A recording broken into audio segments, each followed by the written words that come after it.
materials, but they say the decision reflects what many in the community want.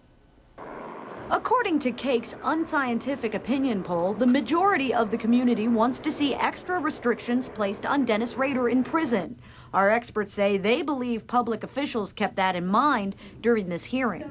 There's a lot of anger towards this guy, and I think our public officials are acting out the desire of the population to have some kind of revenge against Dennis Rader. Both attorney Warner Eisenbeis and psychologist Howard Brodsky think the prosecution is going too far with its motion. I can't understand why the prosecution in this case is going way beyond that, restricting certain issues, items that I think are First Amendment constitutional rights. And they were a little surprised by Judge Gregory Waller's recommendations to the Secretary of the Department of Corrections.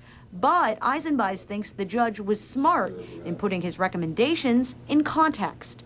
I was a wee bit surprised. However, the judge mentioned on camera and in the courtroom that his recommendations are merely no more than recommendations, and it is up to the Secretary of Corrections to either follow those recommendations or not to follow them.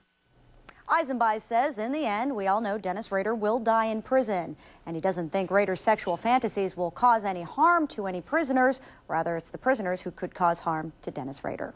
Jeff and Susan. And stay with Cake for continuing coverage of BTK's journey.